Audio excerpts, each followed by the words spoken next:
responsif yang berujung pada kecemburuan kan masing-masing provinsi. Untuk diketahui bahwa sampai saat ini sebelum dilakukan PPP berbasis kinerja itu Sumatera Selatan termasuk yang paling kecil ya. Oke, sudah tahu itu ya. Iya, Pak. Atas dasar koordinasi dan komunikasi saya sebagai Ketua Forum Sekda seluruh Indonesia, kami mencoba untuk memberikan suatu solusi kenapa tidak distandarisasi, yang kemudian ini direspon dengan baik dan barangkali sudah merupakan inisiasi dari Kemenpan untuk melakukan ini. Akhirnya dibuatlah analisis tentang PPP berbasis kinerja. Nah ini kita sambut, di mana PPP berbasis kinerja ini hitungnya berdasarkan indeks nilai harga jabatan, kemudian dikalikan dengan kedisiplinan dan kinerja yang dilakukan.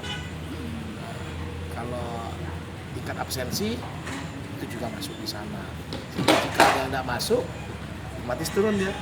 Nah, dari angka-angka standar yang ini tadi dibuat eselon 1 berapa, 2 berapa, 3 berapa, non eselon berapa, golongan 2 berapa, 3 berapa, 4 berapa. Udah dapat ya. Ini standar. Jika ingin dibayar, dilihat tadi indeks nilai harga jabatan dikalikan SKP dan absensi. Jadi tetap saja bagi yang malas ya lebih kecil. Keluar dari Kementan nanti, saya sebagai ketua DAPD sebagai pengelola anggaran provinsi harus minta persetujuan. Itu yang saya todongkan. Pak, kalau keuangan daerah, palet. Nah, Sumsel 15 juta. Nanti enggak sama tanggung jawabnya. Nah, sekarang standarisasi. Pak, untuk perhitungan eselon 1, 2, 3 itu apakah sama atau berbeda nantinya? Apanya?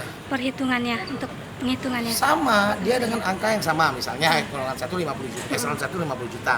Tapi jika dia absensinya nggak lengkap, turun dia kan perkaliannya dari konstanta itu tadi.